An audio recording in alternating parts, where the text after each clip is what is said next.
مل گیا سب کو 176 176 176 اعوذ باللہ من الشیطان الرجیم بسم اللہ الرحمن الرحیم 175 آیتیں ہو گئی ہیں بھائی ایک ہی آیت 176 آیت یستفتونک قل اللہ یفتیکم فی الکلالہ ان امرؤ ہلک لیس لہ ولد ولہ اخت فلہا نصف ما ترک وهو يرثها ان لم يكن لها ولد فإن كانت اثنتين فلهما الثلثان مما ترك وإن كانوا إخوة رجالا ونساء فللذكر مثل حظ الأنثيين يبين الله لكم أن تضلوا والله بكل شيء عليم صدق اللہ العظیم۔ یہ سورہ نساء کی آخری آیت ہے، اس کے بعد سورہ مائدہ شروع ہو جائے گی۔ تو اس آخری آیت کا آپ نے تلاوت سن لی ہے، اب پہلے اس کا ترجمہ سن لیا، اس کے بعد تفسیر۔ یستفتونک، یہ آپ سے فتویٰ طلب کرتے ہیں۔ یستفتونک، یہ آپ سے فتویٰ طلب کرتے ہیں۔ قل اللہ، قل کہہ دیجئے کہ اللہ یفتیکم، تمہیں فتویٰ دیتا ہے، فی الکلالہ، اوترے کے بارے میں۔ ان امرؤ ہلکا، اگر کوئی شخص فوت ہو جائے، لیس لہ ولد، اور اس کی کوئی اولاد نہیں ہے، ولہ اخت، اور اس کی ایک بہن ہے، فلہا نصف ما ترک، تو اس بہن کو آدھا حصہ ملے گا، ما ترکا، جو مرنے والے نے چھوڑا۔ وہو یرثھا، اور وہ بھائی اس بہن کا وارث بنے گا، ان لم یکن لہا ولد، اگر اس بہن کا کوئی بھی اس کی اولاد نہیں ہے۔ اس کی پھر بھائی جو ہے، اگر بہن فوت ہو جاتی ہے اور اس کی کوئی اولاد نہیں ہے تو بھائی جو ہے بہن کی کل مال اس کے حصے میں آ جائے گا بھائی کے۔ فَإِن كَانَتْ اثْنَتَيْنِ، پس اگر ہے دو بہنیں، فَلَهُمَا الثُّلُثَانِ، پس ان دونوں کے لیے 2/3 حصہ ہے، مما، اس مال میں سے، ترکا، جو مرنے والے نے چھوڑا۔ وَإِن كَانُوا، اور اگر ہو، اخوتاً بھائی، رجالا و نسان، مرد اور عورتیں، فللذکر، پس مرد کے لیے، مثل حظ الانثیین، 2 عورتوں کے حصے کے برابر ہوگا۔ یبین اللہ، بیان کرتا ہے اللہ تعالیٰ، لکم، تمہارے لیے، کھول کھول کر، ان تضلوا، کہ تم گمراہ نہ ہو جاؤ، واللہ بکل شیء علیم، اور اللہ ہر چیز کو بخوبی جانتا ہے۔ یہ اس آیت کا ترجمہ ہوا۔ دیکھیں، اس سورت کی ابتدا میں بھی وراثت کے احکامات تھے بڑی تفصیل کے ساتھ، اور اس سورت کی آخری آیت میں بھی وراثت کے بارے میں مسئلہ اللہ رب العزت بیان کر رہے ہیں۔ تو وراثت کے مسئلے کو قرآن شریف نے بڑے واضح الفاظ میں بیان کیا۔ جب کوئی شخص مر جاتا ہے اور اس نے مال چھوڑا ہے، تو اب اس کے مال میں سے سب سے پہلے جو ہے اس کو غسل دیا جائے گا، اس کو کفن پہنایا جائے گا، کفن دفن کا سارا انتظام ہوگا، ٹھیک ہے۔ اگر کوئی شخص اس کے غسل کے پیسے لیتا ہے تو اس کے غسل کا اجرت دینا بھی جائز ہے، اسی کے مال سے دیا جائے گا، کہ میں فری میں اس کو کوئی غسل دینے والا نہیں ہے، اور جو غسل دینے والے ہیں وہ جو ہے پیسے لیتے ہیں، تو پھر اسی کے مال سے اس غسل دینے والے کو اجرت دی جائے گی۔ تو سب سے پہلے مرنے والے کے مال سے کفن دفن کا انتظام ہوگا۔ دوسرے نمبر پر اس کا قرضہ ادا کیا جائے گا، وہ جو اس نے مال چھوڑا ہے نا، اس مال سے قرضہ ادا کیا جائے گا، حتیٰ کہ اس نے بیوی کا مہر مقرر کیا ہے، اور وہ مہر اس نے آدھا دیا یا سارا نہیں دیا، تو اس کے جو بیوی کا مہر بنتا ہے وہ اس کے مال سے نکالا جائے گا اور بیوی کو اس کا مہر دیا جائے گا، ٹھیک ہے۔ بہت سے لوگ ہمارے یہاں بھی ایسا ہی ہوتا ہے کہ مہر زیادہ لکھوا دیتے ہیں، پھر دیتے نہیں ہیں، حالانکہ یہ معاف نہیں ہوتا، مرنے کے ساتھ معاف نہیں ہوتا، یہ کل قیامت کے دن اللہ پوچھیں گے، یہ اس عورت کا حق ہے، ٹھیک ہے۔ تو بجائے زیادہ لکھانے کے، اس وقت رشتے کے وقت ہم فن خوانی دکھاتے ہیں اور اپنے آپ کو بڑے خاندان والا، پیسوں والا، ایک دوسرے کو وہ 2 نمبری جو ہے، ہاں جی یہ بھی لکھ لیں، یہ بھی لکھ لیں، بعد میں کچھ ہوتا نہیں ہے، پھر لڑائی جھگڑے، طلاقوں کے مسئلے۔ تو جو ہے سامنے بتا دو بھائی یہ کچھ ہے اور کچھ نہیں ہے، اور اتنا ہم دے سکتے ہیں، اتنا۔ تو یہ دوسرا کام کیا کیا جائے گا میت کے مال سے؟ قرضہ ادا کیا جائے گا۔ اور تیسرا کام کہ اس کے مال کے تیسرے حصے میں اس کی وصیت نافذ کی جائے گی، اور وہ وصیت جو جائز وصیت ہے، ٹھیک ہے، جائز وصیت اس کے تیسرے مال، کیونکہ جو مال کے 2 حصے ہیں نا وہ اس کے ورثاء کا حق ہے، اب اس میں اس کی وصیت جائز نہیں ہے۔ ہاں مال کا جو تیسرا حصہ ہے نا اس میں اس کی وصیت کر سکتا ہے، اس کو شریعت حق دیتی ہے، اور یہ وصیت جو کرے گا یہ بھی جائز چیز کی کرے گا، ناجائز چیز کی اگر وصیت کرتا ہے تو اس کی وصیت باطل ہے۔ فقہائے کرام فرماتے ہیں، تمام فقہاء اس بات پر متفق ہیں کہ ایک شخص وصیت کرتا ہے کہ میرے مرنے کے بعد بچوں کو بلانا ہے، لوگوں کو بلانا ہے اور ان سے قرآن پڑھوانا ہے، قرآن خوانی کرنی ہے، پھر میرے مال میں سے ان کو پیسے دے دینے، تو فرمایا یہ جو اس کی وصیت ہے یہ باطل ہے۔ سارے فقہاء فرماتے ہیں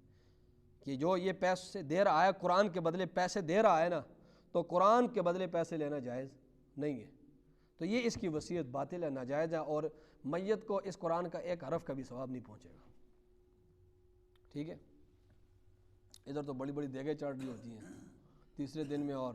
قرآن پڑھ رہے ہوتے ہیں اور ان کو کھلا اور ان کو پیسے دے۔ تو وصیت تیسرا کام کیا کیا جائے گا؟ وصیت۔ پہلا کام کفن دفن، دوسرا کام قرضہ، تیسرا کام اس کی وصیت نافذ کی جائے گی، ٹھیک ہے، اور اس کے بعد مال کی جو ہے وہ شرعی طریقے پر اس کو تقسیم کیا جائے گا۔ ہمارے ہاں بہت بڑی کوتاہی ہوتی ہے کہ بہنوں کو، بیٹیوں کو جو ہے وہ نہیں دیتے، وراثت نہیں دیتے، ٹھیک ہے، وراثت نہیں دیتے، نہ بہنوں کو دیتے ہیں نہ بیٹیوں کو دیتے ہیں۔ بہانے، ہیلے بہانے اتنے زیادہ بنائے جاتے ہیں، اور جی یہ میری بیٹی ہے یا یہ میری بہن ہے تو میں نے اس کو اتنا سکول پڑھایا ہے، میں نے کالج یونیورسٹی میں اتنے زیادہ خرچے کیے ہیں، تو اب اس کی کوئی حق نہیں بنتا کہ میں اس کو کیا کروں، میں اس کو جو ہے وراثت دوں۔ اچھا، دوسرا بہانہ کیا کیا جاتا ہے؟ میں نے اس کا جہیز اتنا دیا ہے، شادی پر میرا 10 لاکھ 20 لاکھ کا خرچہ ہوا ہے تو وہ اس کا ہو گیا ہے، یہ بہانہ کیا جاتا ہے۔ حالانکہ یہ بہانہ بچی کے بارے میں کرتا ہے، بچے کو کیا فری پڑھا رہا ہے؟ یہ بچے کو بھی تو پڑھاتا ہے نا کالج یونیورسٹیوں تک، تو کیا اس کو مفت پڑھاتا ہے؟ یا اس کی شادی کرتا ہے تو وہ مفت شادی کراتا ہے، ادھر وہ بہانہ اس کا نہیں چلتا، لیکن جب بات بیٹی بہن کی آ جاتی ہے تو ادھر یہ بہانے کرتا ہے۔ تو یہ بہت سے ہیلے بہانے کیے جاتے ہیں، اور جو بچیوں کو عیدی بھی ملتی ہے، وہ بھائیوں کے گھر آتے ہیں، وہ ان کو وہ جوڑا وغیرہ بھی دیا جاتا ہے، یہ ہیلے بہانے۔ اچھا، پھر ہیلا کیا کیا جاتا ہے؟ اگلا بہانہ یہ کیا جاتا ہے جی بہن نے معاف کر دی ہے، بہن نے کیا کر دی ہے؟ معاف کر دی ہے، بہن نے کیا کر دیا ہے؟ معاف کر دیا ہے۔ معاف تب ہوگا نا، مکان ہے یا پلاٹ ہے، زمین ہے، باغ ہے، فیکٹری ہے، کچھ بھی ہے، وہ پہلے اس کے نام پر رجسٹر کراؤ،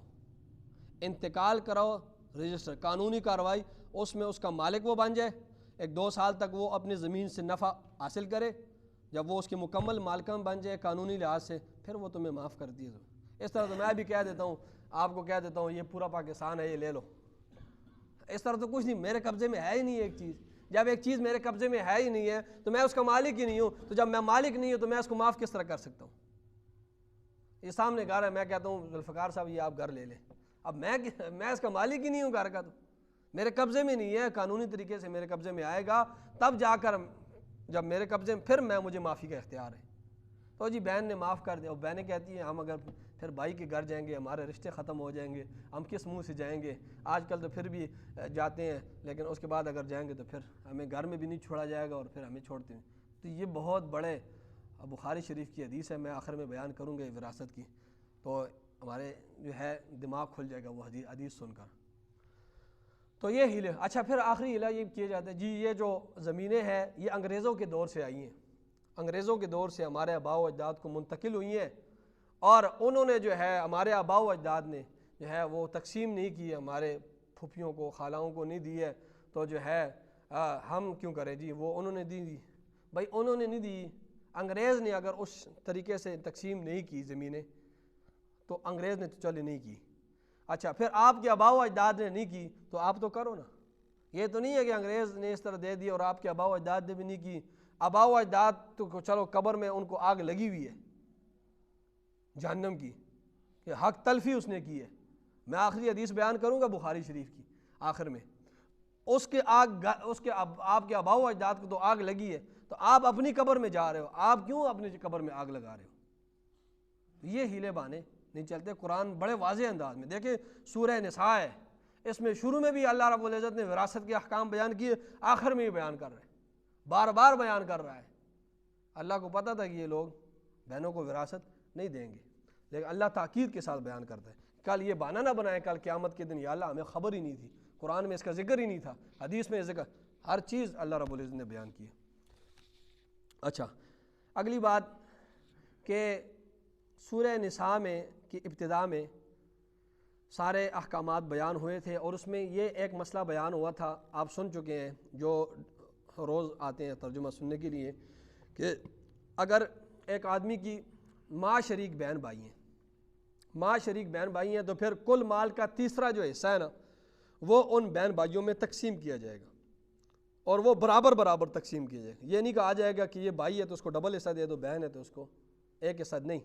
ماں شریک بہن بھائی ہیں، یعنی ماں سب کی ایک ہے، باپ الگ الگ ہے، ماں سب کی ایک ہے، ماں شریک بہن بھائی ہیں، تو اب کیا ہوگا کہ وہ جو بہن بھائی 2 ہیں 4 ہیں 6 ہیں جتنے بھی ہیں، ان کو وہ مال کے 3 حصے کیے جائیں گے، تیسرا حصہ جو ہے وہ ان میں برابر برابر تقسیم ہوگا۔ ٹھیک ہے، یہ مسئلہ سورہ نساء کی ابتدا میں بیان ہوا تھا۔ اب اس مسئلے کی 2 شقیں رہ گئی تھی، وہ جو 2 شقیں رہ گئی تھی، ان 2 شقوں کو اللہ اس سورت کے آخر میں بیان کر رہا ہے۔ پہلی شق یہ رہ گئی تھی کہ ایک حقیقی بہن بھائی ہے، ماں بھی ایک باپ بھی ایک، تو ان کا کیا ہوگا؟ ٹھیک ہے، پیچھے مسئلہ تو یہ تھا نا کہ ماں شریک بہن بھائی، ایک بندہ مر گیا ہے، اس کی اولاد نہیں ہے، اصول فروع نہیں ہے، اولاد نہیں ہے، اس کے ماں باپ نہیں ہے، کچھ بھی نہیں ہے، صرف بہن بھائی ہیں، اور وہ بہن بھائی بھی وہ ہیں جو ماں شریک ہے، تو پھر اللہ نے فرمایا تھا کہ تیسرا حصہ ملے گا اور ان کو برابر برابر تقسیم کیا جائے گا۔ اب اللہ رب اس صورت کی 2 شقیں رہ گئی تھی۔ پہلی شق یہ تھی کہ اگر ایک بندہ مر جاتا ہے اور اس کے بیٹے پوتے بھی نہیں ہیں، اور اوپر اس کے اصول فروع دونوں نہیں ہیں، باپ دادا بھی نہیں ہے، بیٹے پوتے بھی نہیں ہیں، بہن بھائی ہیں، اور وہ بہن بھائی حقیقی بہن بھائی ہیں کہ ان بہن بھائیوں کا باپ بھی ایک ہے، ماں بھی ایک ہے، اب ان کے لیے کیا مسئلہ ہے؟ ماں کا تو ہو گیا، ماں شریک بہن بھائی۔ اور دوسری شق، آخری شق یہ رہ گئی تھی کہ ایک آدمی مر جاتا ہے، اس کے، یہ غور سے سنیں، ذہن تھوڑا سا آگے پیچھے ہوگا، آپ کو مسئلہ سمجھ نہیں آئے گا، تو ایک آدمی مر جاتا ہے اور اس کے جو ہے باپ شریک بہن بھائی، یہ شق ہے، یہ شق پیچھے بیان نہیں ہوئی، باپ شریک کہ باپ سب کا ایک ہے، مائیں الگ الگ ہیں، اور وہ بندہ مر جاتا ہے اور اس کے جو ہیں پیچھے بہن بھائی رہ گئے ہیں، وہ باپ شریک ہے، تو ان کے لیے کیا حکم ہے؟ تو یہ وہ جو 2 شقیں رہ گئی تھی، ماں شریک بہن بھائی، اس کا تو ہو گیا تھا، ایک بندہ مر جاتا ہے اس کا کچھ بھی نہیں ہے، اور ماں شریک بہن، سب کی مائیں ایک ہے، وہ جو بہن بھائی ہیں، تو اس کو تو کل مال کا تیسرا حصہ ملے گا۔ اب باقی جو 2 شقیں رہ گئی تھیں کہ ایک آدمی مر جاتا ہے، اس کا کچھ بھی نہیں ہے، اصول فروع نہیں ہے، بہن بھائی ہیں، اور یا وہ حقیقی بہن بھائی ہیں کہ ماں بھی ایک اور باپ بھی ایک، یا وہ جو ہے باپ شریک ہے کہ باپ ایک ہے، مائیں الگ الگ ہیں، اور ٹھیک ہے، تو وہ اس کے بارے میں کیا ہے؟ تو وہ 2 شقیں اللہ رب العزت یہاں پر بیان کریں گے۔ ٹھیک ہے، صحابہ کرام رضوان اللہ تعالی علیہم اجمعین نے پوچھا اللہ کے رسول صلی اللہ علیہ وسلم، اے اللہ کے رسول، اگر کوئی شخص مر جاتا ہے اور وہ کلالہ ہے، کلالہ مطلب اوترا ہے، اس کے اصول بھی نہیں ہے، اباؤ باپ ماں دادا دادی بھی نہیں ہے، اور اس کے فروع بھی نہیں ہے، بیٹے پوتے بیٹیاں یہ بھی نہیں ہے، ایک شخص مر جاتا ہے، اس کو کلالہ کہتے ہیں، اردو میں اس کو اوترا کہتے ہیں، اور اس کے حقیقی بہن بھائی زندہ ہیں، یا اس کے باپ شریک، ماں کا تو ذکر ہو گیا، باپ شریک بہن بھائی ذکر ہے، تو ان کو کیا حصہ ملے گا؟ یہ صحابہ کرام نے پوچھا اللہ کے رسول صلی اللہ علیہ وسلم نے، پھر اللہ نے یہ آیت اتاری اور اس میں سارا مسئلہ بیان کر دیا۔ اب قرآن کی طرف دیکھیں، یستفتونک، یہ آپ سے فتویٰ طلب کرتے ہیں، صحابہ کرام نے پوچھا نا، تو اللہ فرما رہے یستفتونک، یہ آپ سے فتویٰ طلب کرتے ہیں، قل اللہ، قل کہہ دو، میں تو کچھ بھی نہیں کہتا، اللہ یفتیکم، اللہ تمہیں فتویٰ دیتا ہے، فی الکلالہ، اوترے کے بارے میں۔ ٹھیک ہے، مطلب بتا دیا تھا نا میں نے کہ جس کے اصول اور فروع دونوں نہیں ہیں، اوترے کے بارے میں۔ ان امرون، اگر کوئی شخص ہلاک ہو جائے، فوت ہو جائے، کوئی بھی شخص، لیس لہ ولد، اور اس کی کوئی اولاد نہیں ہے، اب اس کو سنیں، اس کی کوئی اولاد نہیں ہے، وَلَهُ أُخْتٌ، اور اس کی ایک بہن ہے، وہ بہن خواہ حقیقی بہن ہے یا باپ شریک بہن ہے، ٹھیک ہے، تو فَلَهَا نِصْفُ مَا تَرَكَ، تو اس بہن کو آدھا حصہ دیا جائے گا ما ترک، جو مرنے والے نے چھوڑا ہے۔ اس کی ایک بہن ہے، وہ بہن خواہ حقیقی بہن ہو، ماں باپ دونوں کا ایک ہو، یا باپ شریک ہو، تو اس کو آدھا ملے گا۔ وَهُوَ يَرِثُهَا، اور اگر وہ بھائی اس بہن کا وارث بن گئے، إِن لَمْ يَكُن لَهَا وَلَدٌ، اور اس کی کوئی اولاد نہیں ہے، بہن فوت ہو جاتی ہے اور اس کا ایک بھائی رہ گیا ہے، اور بہن جب فوت ہوئی اس کا بھی کوئی نہیں تھا، نہ بیٹے تھے، نہ پوتے تھے، نہ باپ دادا تھے، کچھ بھی نہیں تھے، ایک بھائی تھا، اور وہ بھائی بھی یا حقیقی بھائی تھا یا باپ شریک بھائی تھا، تو اس بہن کا جتنی بھی وراثت ہے وہ ساری اس ایک بھائی کو ملے گی، ٹھیک ہے، ساری کیا ملے گی؟ اس ایک بھائی کو ملے گی۔ فَإِن كَانَتْ اثْنَتَيْنِ، آگے اللہ فرما رہے اگر ہے دو بہنیں، اس میں بھی وہی ہے، حقیقی دو بہنیں ہیں یا باپ شریک دو بہنیں ہیں، فَلَهُمَا الثُّلُثَانِ، تو ان دونوں بہنوں کو 2/3 ملے گا، مما ترک، اس میں سے جو میت نے چھوڑا ہے۔ دو بہنیں ہیں یا دو سے زیادہ ہیں، ایک کا تو ہو گیا نا بیان، اس کو آدھا ملے گا، دو ہیں یا دو سے زیادہ ہیں، جتنی بھی ہے تو ان کو مال کا 2/3 ملے گا، ٹھیک ہے۔ وَإِن كَانُوا إِخْوَةً، اور اگر ہو اخوتاً بھائی، رجالاً ونساءً، مرد اور عورتیں ہیں، تو فَلِلذَّكَرِ مِثْلُ حَظِّ الْأُنثَيَيْنِ، تو پھر مرد کے لیے عورتوں کے 2 حصے کے برابر ملے گا، ٹھیک ہے۔ اب ایک بندہ مر گیا ہے، اس کے اصول فروع نہیں ہے، اور بہن بھائی ہیں، بہن بھائی مکس ہے، 2-3 بہنیں ہیں، 2-3 بھائی ہیں، مکس ہے سارے، خواہ باپ شریک ہیں یا حقیقی بہن بھائی ہیں، تو اب کیا ہوگا؟ اب بھائی کو جو ہے وہ ڈبل ملے گا عورت کے مقابلے میں، ٹھیک ہے، عورت کو ایک حصہ اور بھائی کو عورت کے مقابلے میں ڈبل حصہ، ٹھیک ہے۔ اب یہ دیکھیں، انسان کی عقل یہاں پر رہ جاتی ہے، انسان کی سوچ یہاں پر ختم ہو جاتی ہے۔ دیکھیں، میں اللہ نے پیچھے مسئلہ بیان کیا، اگر ماں شریک ہے تو فرمایا پھر بہن بھائی ہیں تو پھر برابر تقسیم کرو، کہا تھا نا پیچھے جو میں نے، ماں شریک ہے اور بہن بھائی رہ گئے ہیں تو پھر کیا کرو؟ پھر اس مال کو تیسرا جو حصہ ہے، تیسرا حصہ ہوگا اور تیسرے حصوں کی بھی برابر تقسیم کیا جائے۔ لیکن یہاں پر اللہ کیا فرما رہے ہیں کہ اگر باپ ہے، باپ شریک ہے یا حقیقی ہے تو پھر برابر نہیں، پھر مرد کو عورت کے مقابلے میں ڈبل حصہ ملے گا، ٹھیک ہے۔ اللہ فرما رہے ہیں یبین اللہ، کھول کے اللہ بیان کرتا ہے، لکم تمہارے لیے، ان تضلوا، تو کہ تم گمراہ نہ ہو جاؤ، اللہ سارے احکامات تمہیں بیان کر کے دیتا ہے، اس کو سمجھو، اس کو پڑھو، اس پر عمل کرو، واللہ بکل شیء علیم، اللہ تعالیٰ ہر چیز کو بخوبی جانتا ہے، اس نے یہ احکامات اس نے اتارے، اس میں کیا حکمتیں ہیں، کس کو کتنا مل رہا ہے، اس پر اعتراض کرنے کی ضرورت نہیں ہے۔ اللہ فرما رہے ہیں میں نے یہ احکامات نازل کر دیے ہیں، اب اس کو سمجھو اور اس پر عمل کرو، چوں چرا کی ضرورت نہیں ہے، میں خوب جانتا ہوں کس کو میں نے کتنا حصہ دینا تھا، جو میں نے بتا۔ اب تم نے اعتراض نہیں کرنی، وہ بہن کو کیوں ایک حصہ عورت کو کیوں ایک حصہ ملتا ہے اور مرد کو کیوں ڈبل ملتا ہے، اس کے بارے میں وہ اعتراضات جوابات میں نے ابتدا میں بیان کیا۔ تو بخاری شریف کی روایت ہے، آپ صلی اللہ علیہ وسلم نے فرمایا ایک بندہ 60 سال، بعض لوگ ایسے ہیں جو 60 سال تک عبادتیں کرتے ہیں، روزے رکھتے ہیں، نمازیں پڑھتے ہیں، زکاتیں دیتے ہیں، حج کرتے ہیں، لیکن جوں ہی وہ قبر میں جاتے ہیں، جوں ہی وہ مرتے ہیں سیدھا جہنم میں پھینک دیے جاتے ہیں۔ فرمایا کہ اس کی وجہ یہ ہے کہ یہ لوگ وراثت کو تقسیم نہیں کرتے۔ یہ لوگ کیا کرتے ہیں؟ وراثت کو انہوں نے تقسیم نہیں کیا ہوتا، انہوں نے جو شرعی وارث ہیں ان کو حق نہیں دیا ہوتا۔ جو لوگ شرعی وارث ہیں ان کو اس نے، ایک آدمی ہے اس کا والد فوت ہو گیا ہے تو اب وہ بہنوں کو حق نہیں دیتا ہے، وہ بہنوں کو حق نہیں دیتا، تو اب یہ بڑی نمازیں پڑھتا ہے، بڑے روزے رکھتا ہے، بڑے حج کرتا ہے اور بڑی اس نے زکاتیں دی ہیں، سب کچھ دیا، لیکن یہ سارا کچھ برباد ہو گیا۔ یہ سارا کچھ کیا ہو گیا؟ برباد ہو گیا۔ اللہ کے رسول، بخاری شریف کی حدیث ہے، اللہ کے رسول صلی اللہ علیہ وسلم نے فرمایا کہ اس نے حق مارا اس کا، یہ ڈائریکٹ مرنے کے ساتھ یہ فوراً جہنم میں پھینک دیا جائے گا، اس کی ساری چیزیں برباد۔